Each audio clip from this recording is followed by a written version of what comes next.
आज हम लोग चर्चा करने जा रहे हैं प्राचीन भारत के इतिहास की। आर्ट एंड कल्चर हम लोग पढ़ रहे हैं।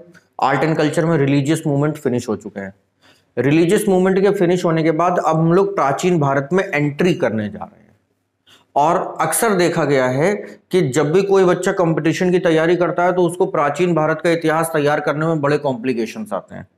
उसको समझ में नहीं आता है कि हम शुरू कहां से करें और खत्म कहां से करें। तो आज की क्लास हमारी एक ऐसा ड्राफ्ट तैयार करेगी जिसको आप 5 मिनट के अंदर समझ लेंगे और फिर आपको प्राचीन भारत में कभी कोई दिक्कत नहीं आएगी।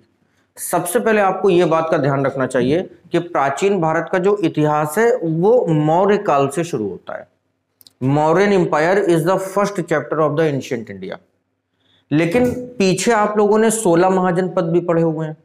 एक टॉपिक आपने पढ़ा हुआ है कि राइज ऑफ मगध। मगध का उत्कर्ष जब हुआ, मगध ने लगभग सभी महाजनपदों को जीत लिया और अपनी प्रभुसत्ता स्थापित करी। लेकिन जब मगध का नक्शा पूरे हिंदुस्तान में फैला तो मौर्य साम्राज्य उसके लिए रिस्पॉन्सिबल माना गया। ऐसा माना गया कि चंद्रगुप्त मौर्य ने और चंद्रगुप्त मौर्य के बाद अशोक ने अपनी पॉलिसीज के माध्यम से, अपने एडमिनिस्ट्रेशन के माध्यम से और अपनी सेना के माध्यम से महान मौर्य साम्राज्य की स्थापना करी और पूरे देश में मगध का नाम रोशन किया। लेकिन जब भी हम लोग किसी महान साम्राज्य के बारे में पढ़ते हैं तो कोई भी ग्रेट एम्पायर एक दिन में तो डेवलप नहीं हो गया होगा और ऐसा भी नहीं रहा होगा कि चंद्रगुप्त मौर्य आसमान से उतरे होंगे। उनके पहले भी कोई ना कोई रहा होगा। हो सकता है छोटी छोटी डायनेस्टीज रही हो, छोटे छोटे राजा रहे हो जो बहुत अच्छा काम ना कर पाए हो। और जब मौर्यन एम्पायर का डिक्लाइन हो जाएगा तो उसके बाद भी कई सारे छोटे छोटे राजा आएंगे, एकदम से कुछ भी खत्म नहीं होगा। यह बात आप लोगों ने इंडस वैली सिविलाइजेशन में भी पढ़ी थी कि कोई भी सभ्यता ना एक दिन में बनती है और ना एक दिन में बिगड़ती है। तो उसी तरीके से empire development is a gradual process. किसी भी साम्राज्य का जब विकास होगा तो धीमी गति से होगा, लेकिन स्लो स्टेडी होगा और धीरे धीरे करके वो जो है चरम पर पहुंचेंगे। तो इसी क्रम में आपको जो पॉइंट पकड़ना है वो है मौर्य साम्राज्य। और मौर्य साम्राज्य को पकड़ने के बाद इस तस्वीर में आपको देखना है कि अगर हम मौर्यंस को बेसिक स्ट्रक्चर मान लें, मौर्यंस को आधार मान लें, तो कुछ लोग मौर्यों के पहले भी रहे होंगे जो इतिहास में कहीं खो गए हैं और कुछ लोग मौर्यों के बाद भी रहेंगे जो इतिहास में कहीं खो गए। इसीलिए आज के इस क्लास को इस तरीके से डिजाइन किया गया है कि बेसिक स्ट्रक्चर के रूप में आप लोग मौर्यंस को पढ़ें, लेकिन जो लोग मौर्यों के पहले रहे उन्हें आप प्री मौर्यंस के रूप में पढ़ें और जो लोग मौर्यों के बाद आए उन्हें आप पोस्ट मौर्यंस के रूप में पढ़ें। तो यहां पे जो लोग मौर्यों के पहले थे उनमें 3 डायनेस्टीज आती हैं और बाद में भी 3 डायनेस्टीज आती हैं। तो ये एक ट्रिक की तरीके से हो जाएगा, आपके लिए याद करना बिल्कुल सरल हो जाएगा। तो मगध की कहानी जो शुरू होती है, राइज ऑफ मगध की कहानी जो शुरू होती है वो हर्यकों के साथ शुरू होती है। इसलिए जो वेल नोन डायनेस्टी जिसके हमारे पास आर्कियोलॉजिकल एविडेंसेस भी हैं, थोड़े बहुत से लिटरेरी एविडेंस भी हैं, फॉरेन राइटिंग्स इसकी नहीं है, तो कम से कम 2 एविडेंस अगर मैच कर रहे हैं तो उस चीज को हम इतिहास मान लेते हैं। तो इसलिए हर्यकों को हमने हिस्ट्री में जगह दी है और पहली डायनेस्टी मगध की जिसने मगध के एम्पायर को एक्सपेंशन करना शुरू किया वो हो जाते हैं हर्यक। आगे बात समझ में। इसी तरीके से हर्यकों के बाद आएंगे शिशुनाग जो इसको और एक्सपेंड करेंगे। शिशुनाग के बाद आएंगे नंद जो कि प्री मौर्यन लास्ट डायनेस्टी होगी और नंद वंश में ही एक महान प्रतापी राजा होंगे जिनका नाम होगा महापद्मनंद। महापद्मनंद, देखिए नाम ही ऐसा सुनाए साउंड कर रहा है कि ये कोई ग्रेट रूलर है। और इनके बारे में जो बुद्धिस्ट लिटरेचर्स हैं उनमें एक शब्द का प्रयोग किया गया है एकरट, यानी कि जिसका एक छत्र राज है, जिसने अपनी सुप्रीमेसी स्थापित कर दी है। तो हो सकता है कि महापद्मनंद ही वो शख्स हों जिन्होंने मौर्य साम्राज्य की स्थापना के लिए बैकग्राउंड तैयार किया हो सकता है कि यही वो शख्स हों जिन्होंने सबसे बड़े मगध को आकार दिया हो। लेकिन जब आगे इनके आएंगे हेरिडेटरी कॉन्सेप्ट के थ्रू बढ़ते हुए राजा लोग, तो उसमें एक होंगे जिनका नाम होगा धनानंद, जो कि नंद डायनेस्टी के लास्ट रूलर होंगे और धनानंद की हत्या करी जाएगी और हत्या करने के बाद चंद्रगुप्त मौर्य मौर्य साम्राज्य की नींव रखेंगे। क्लियर? तो ये प्री मौर्यंस की एकदम शॉर्ट स्टोरी है जिसमें हर्यक हैं, शिशुनाग हैं, नंद हैं। नंद वंश का आखिरी राजा कौन है? धनानंद है। Dhanananda was beheaded by the Chandragupta Maurya with the help of Acharya Chanakya. और इस तरीके से मौर्यन एम्पायर शुरू हो जाएगा। मौर्यन एम्पायर काफी लंबे समय तक चलेगा। इसके अंदर चंद्रगुप्त मौर्य है। चंद्रगुप्त मौर्य के बाद उनका बेटा बिंदुसार है। इसके बाद में अशोक हैं। अशोक का बेटा दशरथ है। और करते करते जब शासक कमजोर होने लग जाएंगे तो आखिरी शासक फिर यहां पर आएगा जिसका नाम होगा Brihadatta. Brihadatta was beheaded by the Pushyamitra Shunga and the Shunga dynasty was started. आखिरी मुगल शासक की हत्या करी जाएगी जिसका नाम होगा बृहदत्त। और हत्या कौन करेगा? एक सेना नायक, एक सेनापति करेगा जिसका नाम होगा पुष्यमित्र शुंग।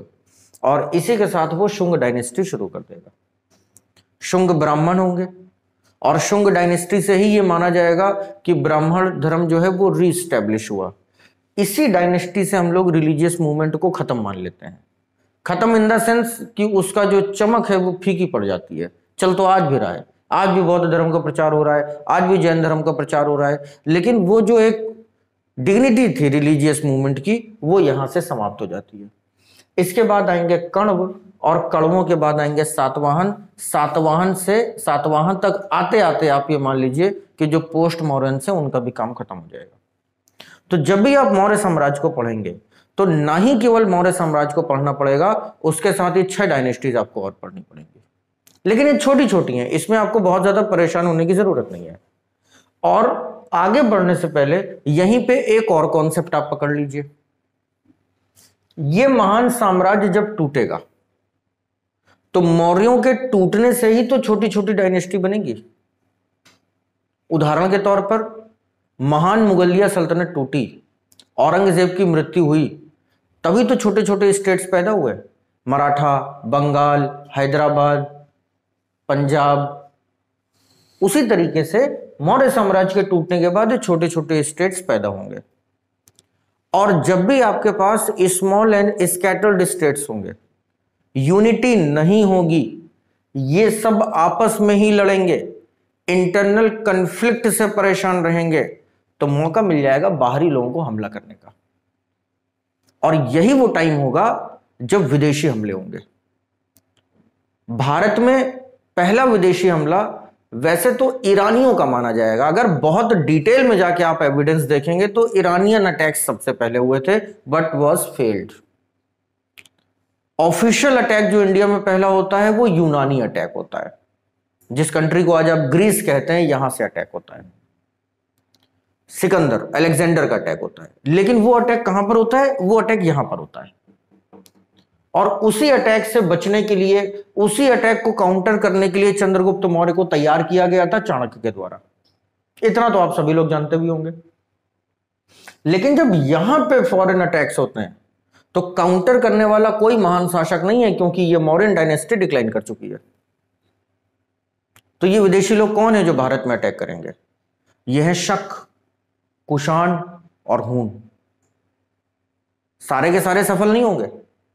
याद करिए, बचपन 6वीं क्लास में आपने पहली बार पढ़ा होगा शकों का भारत में आगमन, कुषाणों का भारत में आगमन। लेकिन इनके सबके अटैक सक्सेसफुल नहीं होंगे। कोई छोटे से पार्ट पे रूल करेगा तो कोई बहुत बड़े पार्ट पे रूल करेगा। इन तीनों में शक, कुषाण और ह्यूनों में जो सर्वाधिक सक्सेसफुल हुए वो कुषाण हुए। और इनमें एक महान राजा के बारे में आपने सुना होगा, कनिष्क। उसने लंबे समय तक शासन किया। हालांकि ये सब विदेशी थे, बाहरी थे, लेकिन जब ये इंडिया पहुंचे, जब ये मगध पहुंचे, तो मगध को देख करके इतना प्रभावित हुए, इतना आकर्षित हुए कि ये बौद्ध बन गए और फिर भारत में ही रहने लगे। तो आज हम लोग कहीं से भी ये नहीं क्लेम कर सकते हैं कि ये विदेशी थे या इन्होंने हमारे देश को लूटा। इनके सर पे ऐसा कोई भी ब्लेम नहीं है। धीरे धीरे जब इनके अटैक्स खत्म होने लगेंगे, या तो ये वापस लौट जाएंगे, या भारत में ही दफन हो जाएंगे, या यहीं के माहौल में घुल मिल जाएंगे। तब फिर एक नया एम्पायर डेवलप होने लगेगा, गुप्त एम्पायर। और गुप्त एम्पायर लगभग उसी तरीके से चमकेगा जिस तरीके से मौर्य साम्राज्य चमका था। और गुप्त एम्पायर में चंद्रगुप्त, विक्रमादित्य जैसे लोग आएंगे और इसी टाइम पीरियड को the golden era of the art and culture of India कहा जाएगा, जिसमें किताबें तरह तरह की लिखी जाएंगी। कालिदास जैसे महान कवि होंगे यहां पर, आर्यभट्ट जैसे मैथमेटिशियन यहां पर होंगे, चरक जैसे डॉक्टर यहां पर होंगे। और जब गुप्त काल डिक्लाइन करेगा तब फिर धीरे धीरे धीरे धीरे हम लोग मध्यकालीन भारत की तरफ प्रवेश करने लगेंगे। हालांकि गुप्तों के डिक्लाइन के बाद भी कुछ छोटे छोटे स्टेट्स एम्पायर पैदा होंगे, लेकिन वो आगे की कहानी है। यहां से कॉन्सेप्ट आपको क्या पकड़ में आया कि अगर मौर्य साम्राज्य को पकड़ लिया जाए और सिर्फ छोटी सी ट्रिक दो भागों में डिवाइड कर दिया जाए, pre Mauryans and post Mauryans, तो प्रॉब्लम सॉल्व। इसी तरीके से जब गुप्त काल को पढ़ेंगे तो उसको भी डिवाइड किया जा सकता है, pre Gupta and post Gupta. तो विजन क्लियर होना चाहिए। विजन क्या क्लियर होना चाहिए कि हम लोगों को प्राचीन भारत के इतिहास में केवल दो स्टेट्स पढ़ने हैं, मौर्यंस एंड गुप्ताज। लेकिन जब उनको पढ़ेंगे तो प्री एंड पोस्ट की फॉर्म में पढ़ेंगे, तो कहानी भी समझ में आएगी, कॉन्सेप्ट भी पकड़ में आएगा। इतनी बात सबको क्लियर? कोई डाउट? अब अगर हम लोग शुरू करें हर्यकों से, तो आज मैं आपको यहां तक ले आता हूं, अगली क्लास में मैं आपको यहां पढ़ाऊंगा, लेकिन मौर्य साम्राज्य पढ़ने में कम से कम 2 से 3 क्लासेस लगेंगी। बहुत बड़ा एम्पायर है ये। और अशोक की कहानी नहीं पढ़ी तो क्या पढ़ा, चंद्रगुप्त मौर्य को नहीं पढ़ा तो क्या पढ़ा, और फिर एक क्लास में इनको निपटा दिया जाएगा। तो यहां की कहानी यह है कि हर एक वंश की जो प्रिमिटिव इंफॉर्मेशन है हमारे पास, प्राचीनतम जानकारियां और साक्ष्य हैं, वो बौद्ध ग्रंथों में। और ऐसा कहा गया कि इस वंश की स्थापना बिंबिसार ने करी। ये बुद्ध का समकालीन था, कॉन्टेम्परेरी ऑफ बुद्ध। अब बुद्ध कब थे? तो 563 बीसी में जन्म होता है और 483 में डेथ।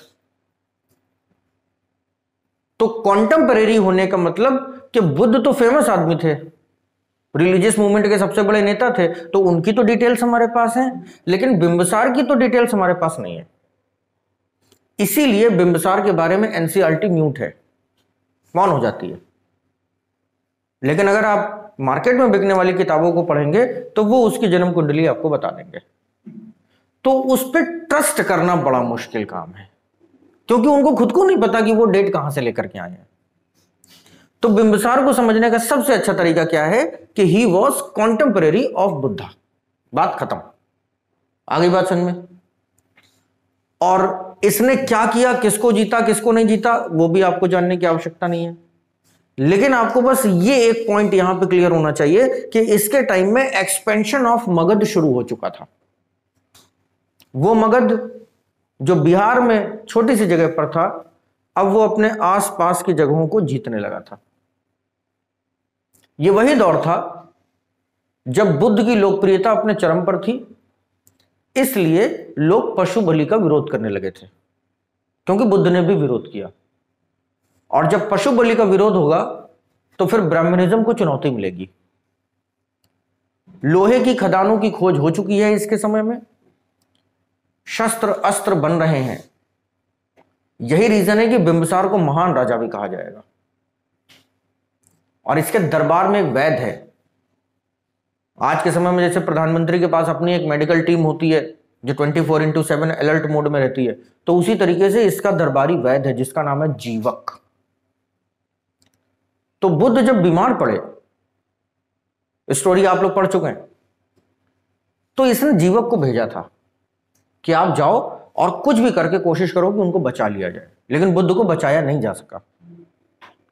एक संत के लिए अगर राजा अपना वैद्य भेज दे तो यह बड़ी बात है। यह भी एक रीजन है कि उस जमाने के जो लिटरेचर लिखे गए होंगे उसमें बिंबिसार को जगह मिली होगी कि नहीं, इसने अपना राजवैद्य भेजा था हमारे पास।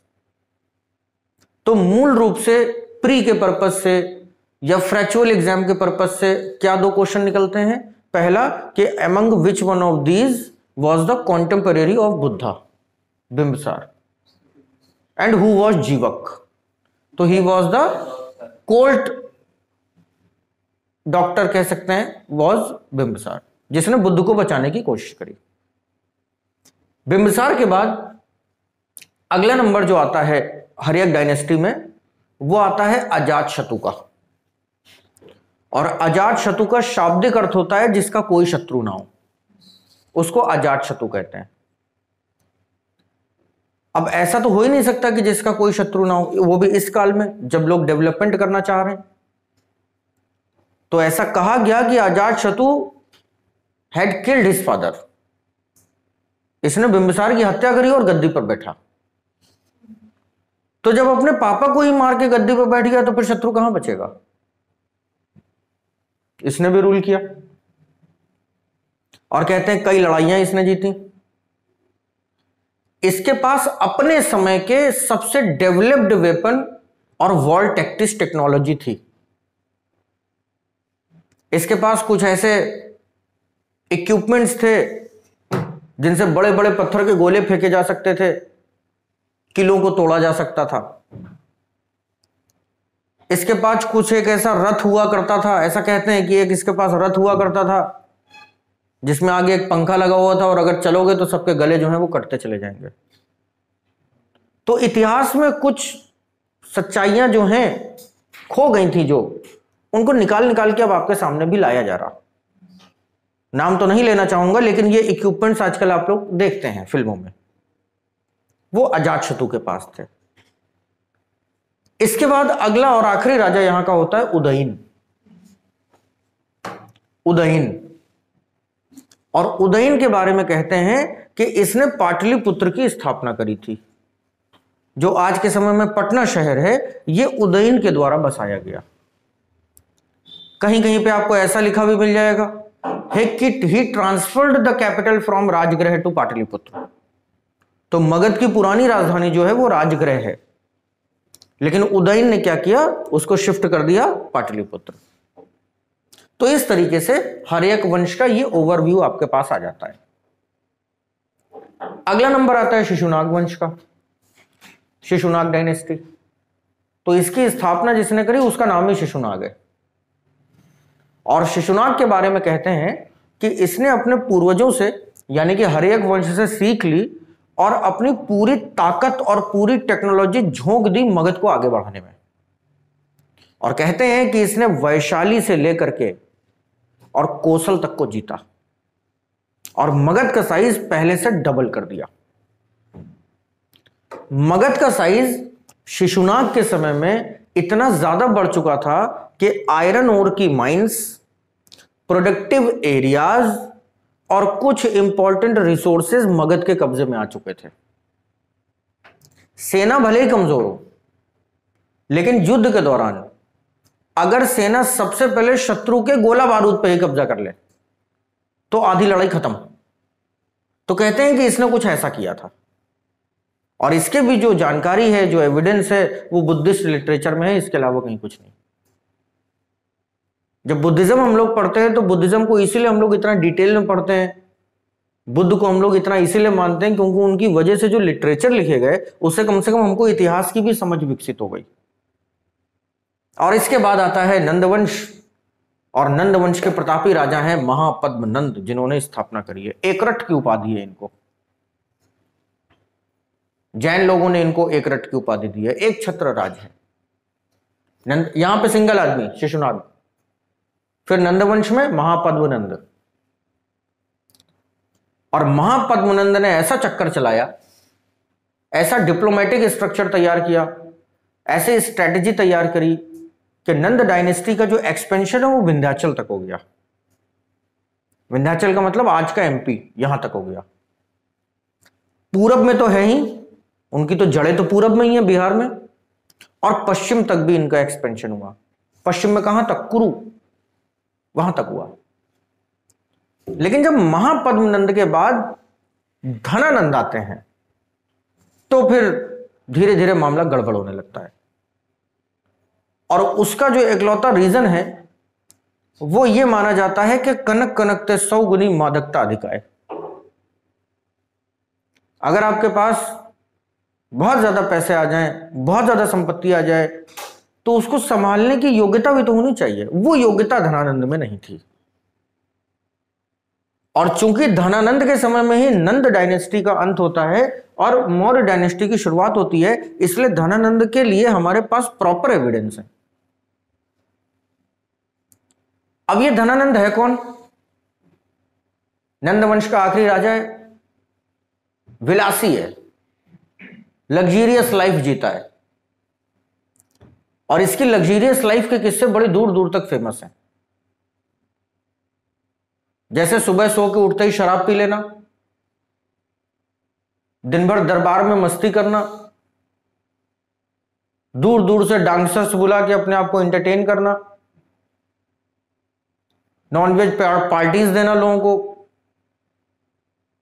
और इस गुरूर में चकनाचूर रहना कि मगध को हराने वाला पैदा नहीं हुआ। यह बात कहीं ना कहीं सही भी है, क्योंकि छोटे छोटे से 16 स्टेट्स हैं, उनमें आधे से ज्यादा पे आप कब्जा कर चुके हो।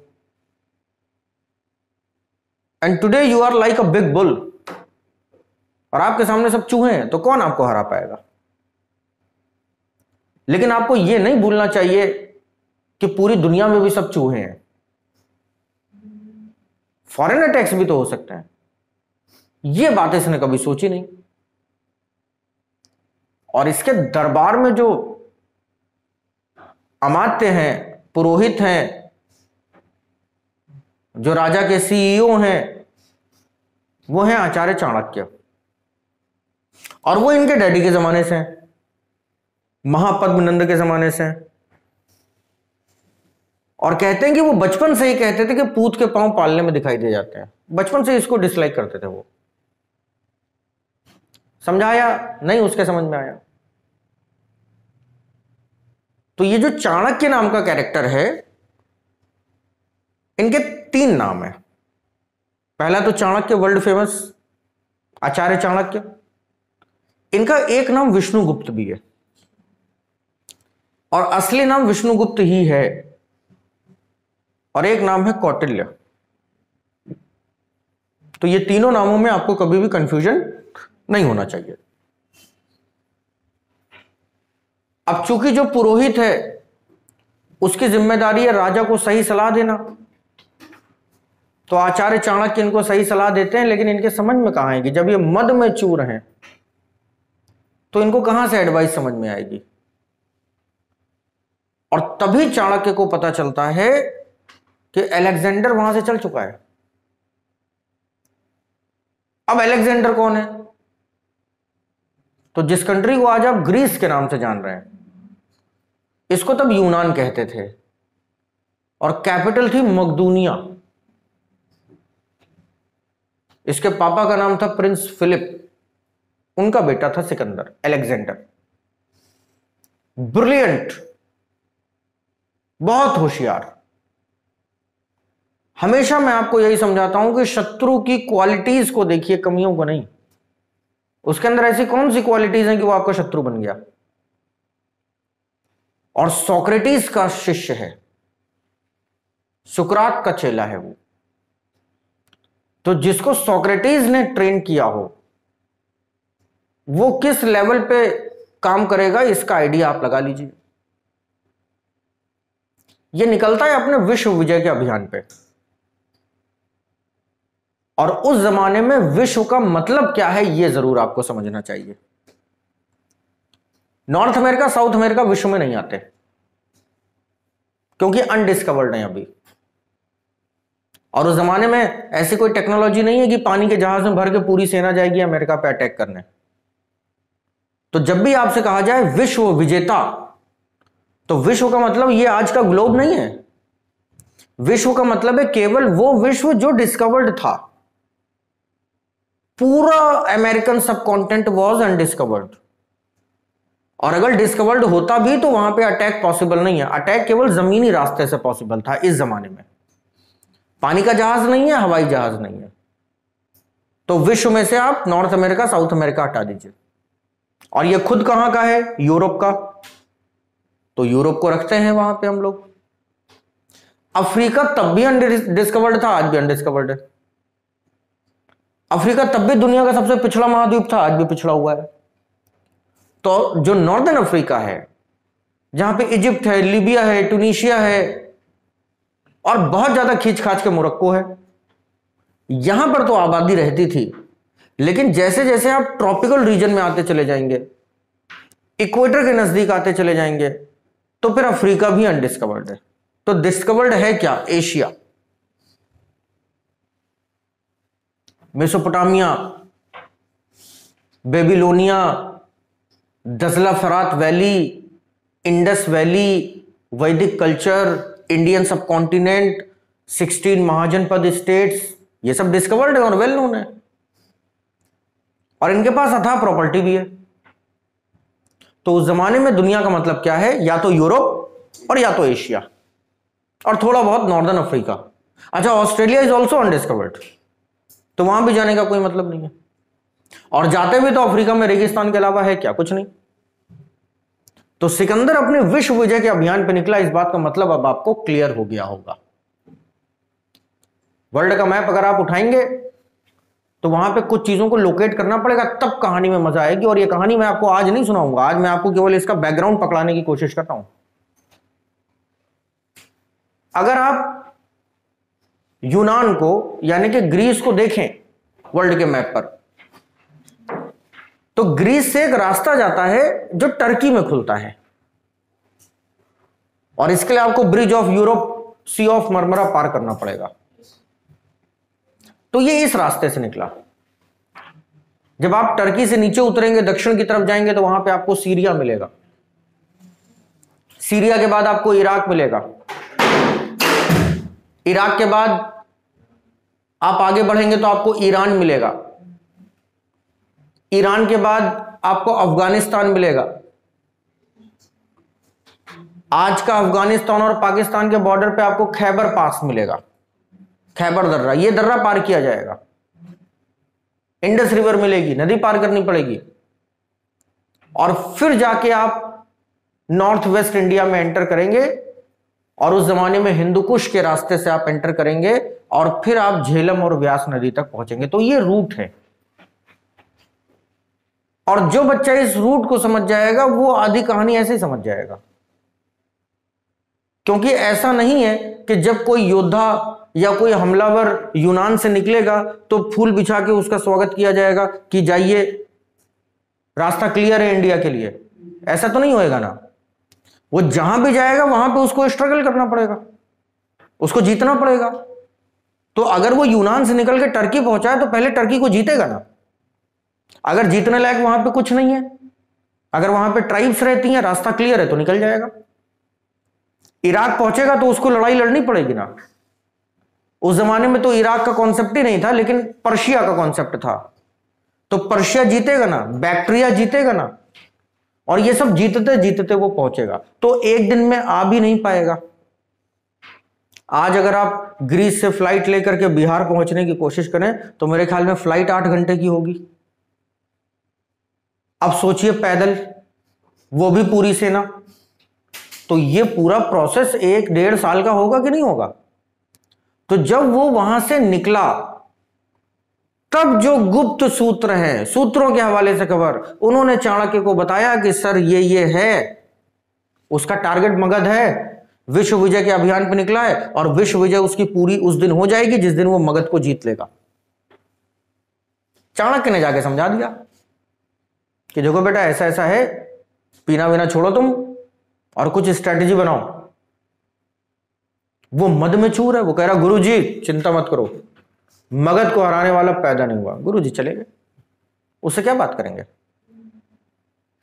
समय बीतता गया, गुप्त सूत्र बताते गए कि सर अब वो बैक्ट्रिया पहुंच गया है, सर अब वो पर्शिया पहुंच गया है, सर अब वो पर्शिया पार कर रहा है।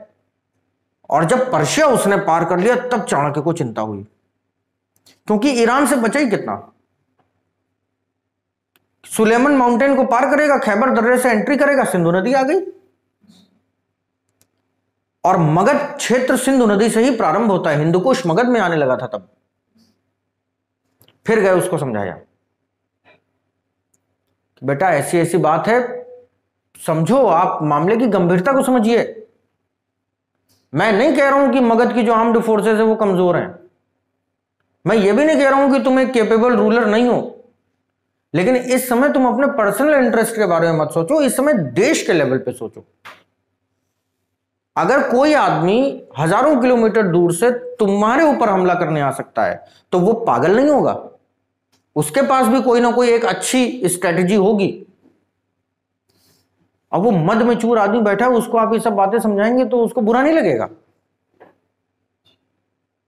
उसने पकड़ा गुरुजी को और धक्के देके महल से भगा दिया, भाग जाओ, और कहा कि बस इतना हम आपके साथ अत्याचार नहीं करना चाहते कि हमारे पिता के जमाने के हो और ब्राह्मण हो। विप्र को अपमान करना बहुत पाप है, इसलिए अब निकल जाओ आप। और आप विप्र का अपमान कर चुके हैं। क्या केवल मारने गाली देने का मतलब अपमान होता है? ब्राह्मणों के 5 प्रकार होते हैं। वैदिक काल में जो आपको मैंने बताया कि एक ऐसी कल्पना करी गई कि ब्रह्म का पृथ्वी पे अवतार ब्राह्मण है। सरनेम ढोने वाले ब्राह्मण नहीं ब्रह्मा का अवतार है। सरनेम लिए घूम रहे हैं। 5 प्रकार हैं, उनमें पहला प्रकार है सरनेम। और जो सुप्रीम टाइप ऑफ ब्राह्मण है उसको बोलते हैं विप्र। विप्र कौन? जिसके सर पर शिखा हो। विप्र कौन? जिसके कंधे पर जनेऊ हो। विप्र कौन? जो त्रिकाल संध्या करता हो। विप्र कौन? जो गुरु के स्तर पे आ चुका हो, वो विप्र है। तो जाहिर है ना वो पूजनीय होगा। फिर चाणक्य विप्र हैं। विप्र से एक नीचे क्वालिटी का जो ब्राह्मण होता है उसको द्विज कहते हैं। द्विज भी नहीं है इस कैटेगरी में, केवल विप्र। इसीलिए विप्र हत्या ब्रह्म हत्या है। विप्र का अपमान ब्रह्म का अपमान है, और यह अपमान आप कर चुके हैं। चाणक्य ने अपनी शिखा खोल दी और संकल्प लिया, यह शिखा में गांठ अब उसी दिन लगेगी जिस दिन इसकी गर्दन सर से अलग हो जाएगी। लेकिन मेरी शत्रुता धनानंद से है, राष्ट्र से नहीं, मगध से नहीं। मगध को बचाऊंगा। मगध की रक्षा का संकल्प लिया। सिकंदर कुछ नहीं कर पाएगा मगध का, इस बात को लेकर के आश्वस्त करवाया लोगों को, और आश्वासन इस बात का भी दिया कि धनानंद के घर में अब चिराग जलाने वाला भी कोई नहीं बचेगा। यह भी गारंटी देके जा रहा हूं। और चल पड़े वहां से। अब आचार्य कहां गए और सिकंदर तब कहां पहुंचा, और किन परिस्थितियों में सिकंदर ने अटैक किया, उसके अटैक का जवाब कैसे दिया गया, और फिर मौर्य साम्राज्य की स्थापना की कहानी, यह हम लोग पढ़ेंगे अगली क्लास में। इसलिए यहां पे रोकते हैं और अगली क्लास प्रॉपर मौर्यन एम्पायर के ऊपर हम लोग चर्चा करेंगे। तो कोई डाउट या डिस्प्यूट है तो उसकी आप चर्चा करें।